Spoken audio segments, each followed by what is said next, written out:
All right, hit the live button. And here we are, guys. With 1.8 million Facebook users utilizing Facebook groups, you can see why the urge to connect has never been higher. And with 2020 being filled with quarantines, users have turned to the internet to find that means of connection. Well, Twitter has introduced its version of Facebook groups. It is called Twitter Communities. And me and my special guest here are here today to dive into how you can use Twitter Communities in your marketing strategy. So, welcome if you're tuning in for the first time. My name is Kandice Tyler, and I am the Community Relations Coordinator here at BizIQ. And like I was saying earlier, today's topic is all about Twitter Communities and how you can use it in your marketing strategy. So, me and my special guest, Kristen Voll here, are really excited to talk to you guys. Kristen is our, a marketing automation specialist who specializes in email marketing. So I will definitely be asking her some questions about email marketing because, I mean, if we have a specialist in email marketing, how am I not going to ask her questions? Because I am all about the support for you guys. But let's dive in here. So if you aren't aware, Facebook groups and Twitter communities are a virtual room where you can set up that has a topic around it. So for influence? No, what am I trying to say? Instance, I was like, never mind. It's Friday, guys. It's a short day for me, so you'll have to pardon some of my, I don't know, bumps in the road.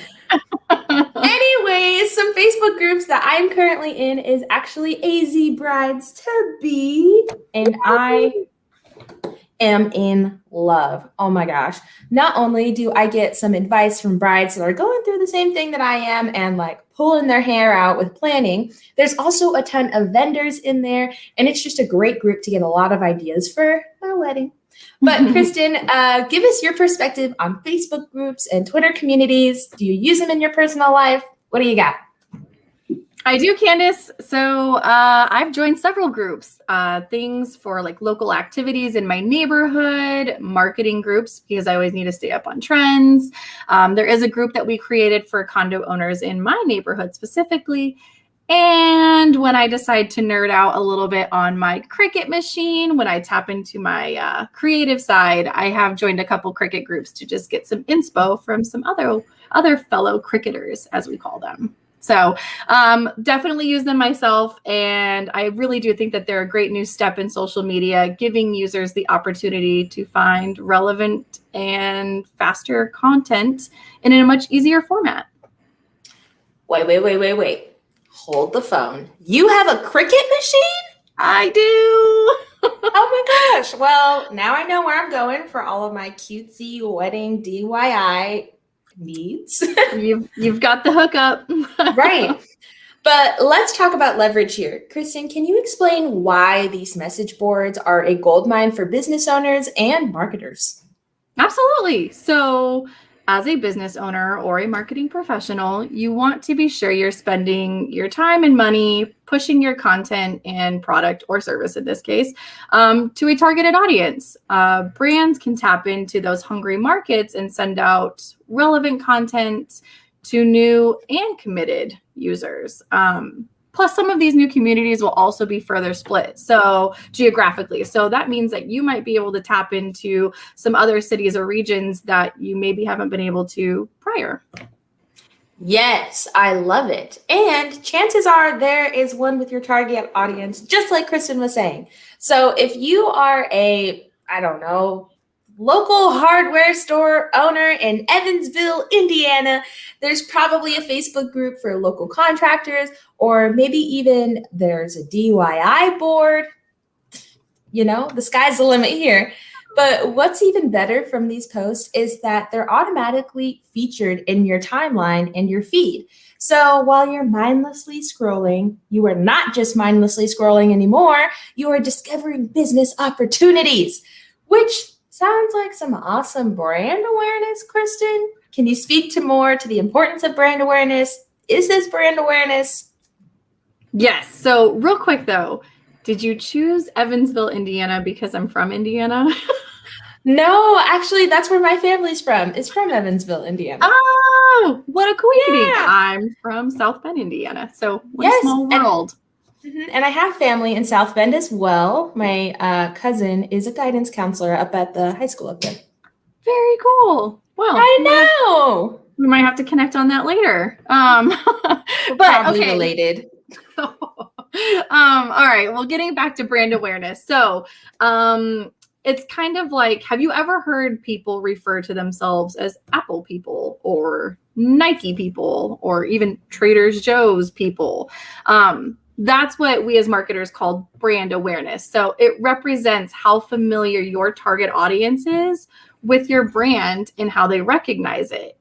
And it's really important to establish your brand awareness when you're pushing out new products or services, because it's building that trust with your target audience and it's going to create association for them. So what I mean by that is, let's give you an example. Let's say you had a question today that you wanted to get answered. You're likely going to Google it, when in reality, you're performing a search. But Google has spent so much time and effort and money into creating their brand awareness that they are now the verb for the action. So that's that. I know, right? You don't really think about it when you say, I'm going to Google it. Really, you're just performing a search, because you also have the option of Bing, let's say, but no one says, oh, I'm going to go Bing that. Right. And honestly, you said, let's give you an example here. And I didn't even see the example until it's like slapping me in the face. I was like, oh my gosh, Googling it. Yes. You're right. That is brand association. Yes, I love it. Crazy. Sorry. Anyways, so when you have that kind of brand association and exposure, and this is another buzzword here, so bear with me, it creates brand equity. And what I mean by brand equity is just building up a lot of that positive reinforcement so you can create new opportunities for your business. Things like maybe increasing your prices because you have a higher perceived value. Just ask Apple. They have definitely capitalized on this. Or you can maybe create some expansions through other products or services, or even partnering with other organizations much like yours that have now gained interest and learned about you, or maybe just creating a greater social impact due to your brand name value. Man, you are hitting the nail on the head, Kristen. Like, I am just blown away. I love everything that you're saying today. Mm-hmm. Now, we've already been talking about brand awareness, but let's talk about some social media management. This is generally super important when it comes to your business's success. And I think a lot of business owners probably overlook social media management and brand awareness because it's not a guaranteed lead source. What do you think? I mean, talk about nail on the head. But that's just it, Kandice. Sometimes there is this misconception that marketing always has to tie to leads. And marketing is really multifaceted. And sometimes that means that your budget and your strategy is really set to create education and awareness, like we just discussed. That being said, it doesn't mean that social media can't be a great channel for lead generation, because it can. But before you start seeing the successes of it, you need to be sure that you have an optimized profile and you're creating engaging content and creating attractive ads. And I mean, there's a whole list of profile optimization that you really need to complete before you can start seeing that. Yes. And another thing that I think entrepreneurs might be overlooking is how the marketing funnel and the awareness stage kind of play a role in acquiring these leads that business owners want so badly. So for a prospect to even turn into a lead, they have to first know that your company exists, right? Yes. So Kristen, can you talk to me more about the marketing funnel, the awareness stage? Give us the deets. Okay. Let's break this down from the start. So let's describe, what is a marketing funnel? Well, it is a tool that marketers utilize to understand the process of the interaction with their audience. So the funnel typically leverages messaging, intent, and consumer mindsets to match with your creative assets, if that makes sense. I got it. The funnel is really just a journey that your audience is going through with their research and education and information in decision making. So on a much smaller scale, let's call it this. Your funnel is going to start at discovery or awareness, move to consideration, and then fall at the bottom to where they purchase your product or service. And then it typically goes into a sales funnel, which goes much deeper into creating raving fans and reviews and much more. But we won't go there today because we're on awareness. So let me back up and dig into that for you. See me going down a deep funnel. Yeah, I love it though. Yes, go deeper. So the awareness stage is where you need to show your competitive advantage of your product or service that is relative to your market and educational relationship building with your audience. So for the purpose of this, since we're talking social media, there's some popular tactics of just, putting out paid ads, making engaging posts, liking and sharing other relevant content from maybe not just your competitors, but other people that are related to the industry of which your business is in. Love it. But you are right. We're getting a little too deep here. So we're going to, rewind back to the topic at hand, which is Twitter communities, in case you forgot. But Yes. What are some other ways that businesses can leverage this new message board? Yeah. So kind of what I was just saying, you can start building rapport with your audience.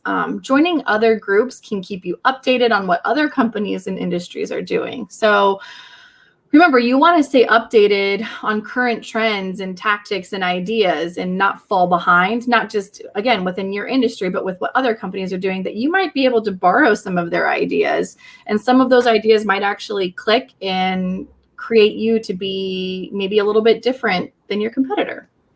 Yes, exactly like you were saying kind of earlier in this conversation, how you're part of some marketing Facebook groups. BizIQ does the same thing. We are part of Facebook groups that pertain to our customers and even our competitors because we love to make sure that we're on top of trends. We want to make sure that if the industry is looking one way, that we're looking that way as well.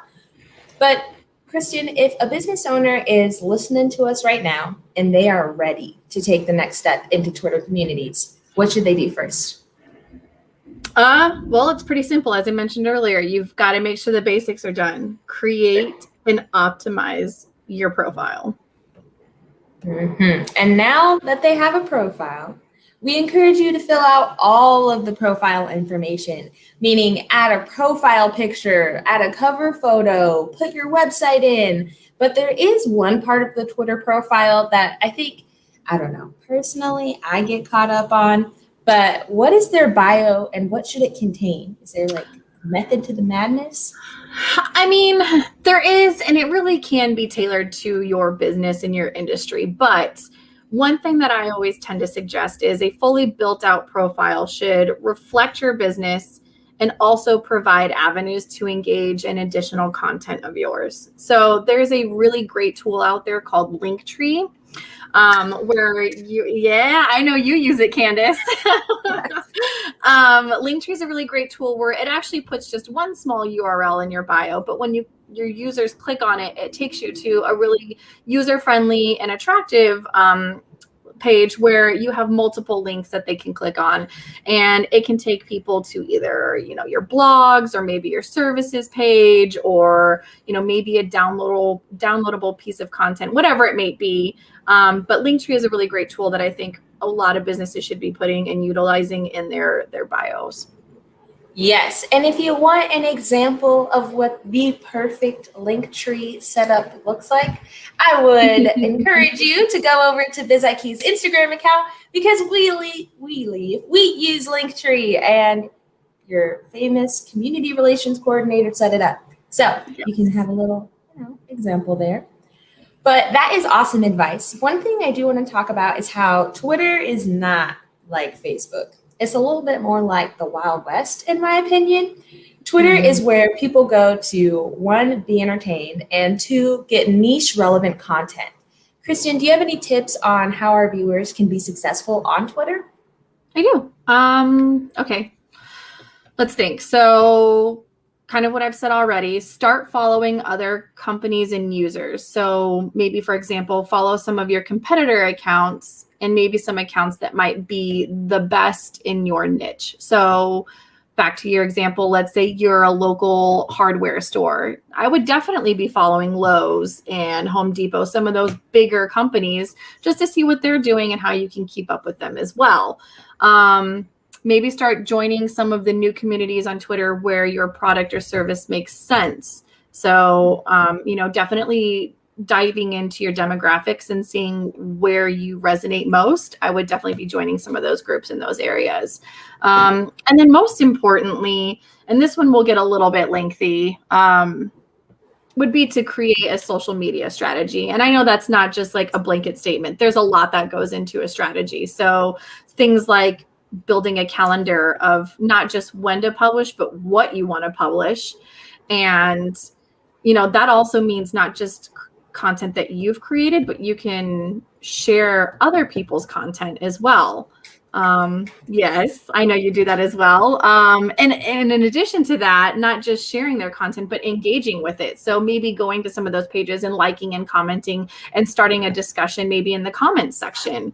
That also works and should be part of your strategy. And then, on a much smaller scale of that, just building relevant hashtags to use. But tip here, don't go heavy on the hashtags. I see that a lot with new marketing tactics with newer companies. If you go really heavy on hashtags, sometimes they'll start marking you as spam. So make sure you just pluck out a couple that are, make sense to the post and what you're trying to get across. And then once you've got a lot of that built out, you obviously want to make sure that you're seeing successes or adjusting if you're seeing failures. So setting up some key performance indicators and some benchmarks and just setting up goals for yourself is a really smart idea. Yes, all awesome points. And the users who are most successful on the Twitter platform are the ones who are on there all the time. They are liking, they are engaging. And staying relevant, it does take time, but that also means that's time not spent on your business. That is precious time wasted, in my opinion. Yes. And time spent working with your employees and your clients. But fear not, everybody. That is why you have us, because our social media management team is second to none. And if you would like to find out more or have a deeper conversation about social media management, please do not hesitate and send us a DM. I would be happy to talk to you more. But as promised, we do want to move into our next topic on today's live stream, which is all about email marketing. So, yes. Earlier, we had kind of discussed how social media isn't a guaranteed lead source, but how does email marketing stack up to that? Well, you're right. Email marketing really isn't typically a lead source. Normally, for a contact to enter your database and start receiving emails, they have to engage in another lead generation channel. So something like a Google paid ad, or maybe some social media ads, or maybe they organically search for you on Google. Typically, they will have to fill out a form on a landing page from one of those avenues first.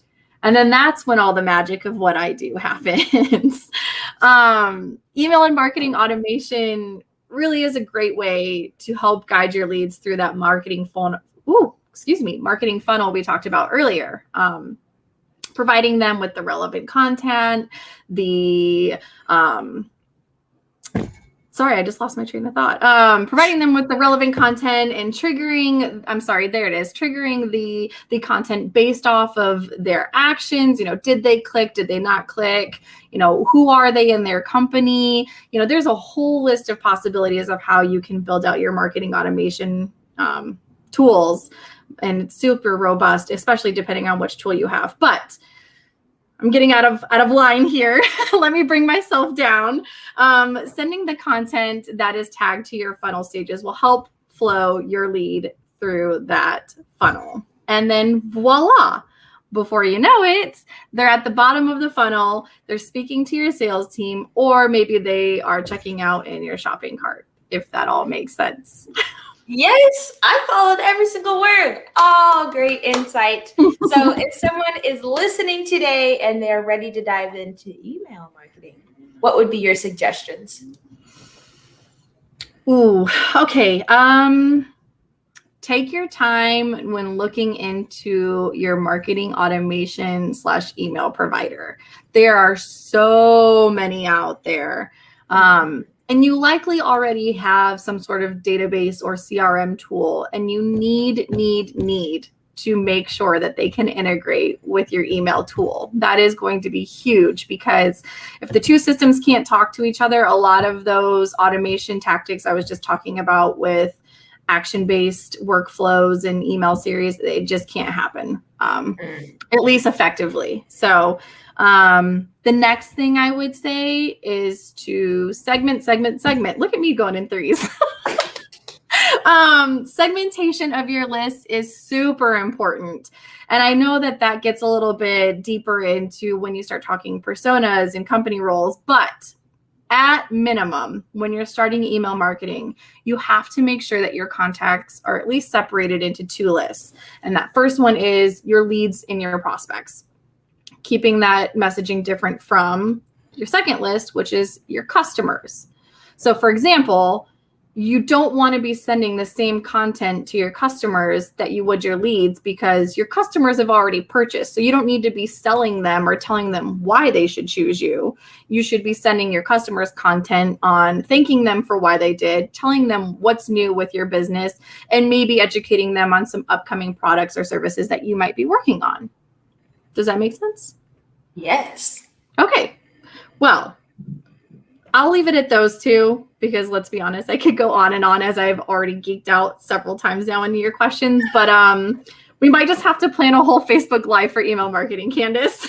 Yes, I'm so for it, because I love marketing, and there's so many different like facets of it. There's email marketing, and there's content, and then there's video, and then there's this and that and the other and paid, and I love it all. I want to know everything. That's partially my problem, is that I'm just always like, ooh, well, you know this. Tell me more about this. Or like, ooh, you know about attribution? Well, tell me what you know about attribution. It's a good quality to have, honestly. Thanks. All right. So we're gearing down to my favorite part of the show, where we get to know Kristen more, and we hand the microphone back to our audience. So me and Kristen used a lot of buzzwords today, guys. There were a lot. So if anything that we said today caught you off guard, or maybe had you thinking like, well, I'd like to know more about that, or what does that mean? Feel free to drop it in the comment section, and we would be happy to go in on a deeper dive on it. We want to make sure that everything that we talked about today sticks, and that you know exactly what we're talking about. That's our number one priority. So please do that. But while they are doing that, Kristen, you are going in the hot seat. Getting sweaty. It's the lights. You can just tell everybody it's the lights. Okay, fair enough. But we are playing this or that 80s edition. Okay. How do you feel about the 80s? Any nostalgia come up? Or I love the 80s. I was born in the late 80s, so I can't say I'm an 80s baby to the fullest, but I do love it. Okay. All right. So our first question is New Edition or New Kids on the Block? Does it have to be them? I know. When I saw this question, I was like, oh, yeah, definitely. All right. I guess if I have to pick one, I'll go New Kids on the Block. Right. And also, not to intimidate you or anything, our friendship is on the line with every answer. Okay. All right. All right. Next is movies. Ferris Bueller's Day Off or The Breakfast Club? That's a toughie, but I'm going to go Breakfast Club. You know, for this one, there was no wrong answer. I also love The Breakfast Club. Okay. Good to know. Acid wash jeans or MC Hammer pants? Okay. Truthfully here, this is a hard one, because let me just say this. I think MC Hammer pants would be way more comfortable, but I could not pull those off if I tried. It would not look great. So I'm going to go acid wash jeans, because maybe I could pull those off. I had the same thought with MC Hammer pants, because like my dad bought me some for my birthday, I don't know, a couple of years back, and they are comfortable, but how am I supposed to wear that? Like, yeah. know what to match this with. So now they're house pants. Exactly. Comfort. Now, last three here, mullet or perm? This isn't even a question. Mullets are a heck no. And even though it's not this way today, my hair is actually very, very curly naturally. So I'll go perm just because I already have curly hair. Perm, really? I will. Mullets are a no. No. But they're coming back. No. It's not quit trying to make fetch happen, Kandice. I know. It is. It's me. Okay, this one's really hard. Converse or jelly shoes? Oh, this is not hard at all because I bought new jelly shoes yesterday. She's like, oh, got it. Not hard at all. I wore them every day as a kid, and those are making a comeback. And I saw 2 pairs of jellies yesterday at a store, so I bought them because they're in adult sizes now. Those are mine. Mm-hmm. Yeah. And our last one here, leotard or shoulder pads? Shoulder pads. Your girl cannot pull off a leotard either. It's a tough look. And like 80s leotards, they're high cut, you know? They are. Yeah, just your average leotard here. All right, let's see if we have any questions. And we do not. So with that, this week's episode is a wrap. Thank you, everybody who tuned in today. You can feel free to leave some comments afterwards, too. I'm always going to be here waiting for you guys. But thank you, Kristen, for taking the time to join us as well. I super appreciate it, Kandice. I hope I was helpful and informative. And honestly, I hope you guys do comment below because I also want to know the answers to some of those questions I got asked at the end. Shoulder pads or leotards? Thank you. I appreciate it. Is anybody on my side for the mullet? Are mullets coming back or is it perms all day? Shut it down. But everybody join me next week as I am actually taking a back seat while Jake Janowski is presenting and he is telling us everything he knows about Google Ads. And let me tell you, this man has told me that nobody knows Google Ads better than him. So I believe you're going to be, I know, right? We're going to be gearing up. So bring your notepad, bring your pen, because it's going to be an educational afternoon delight for us all. All right. That's all I got. All right. All right. Bye, Kristen. Bye, everybody else. Have a safe and happy Memorial Day. Bye. Bye.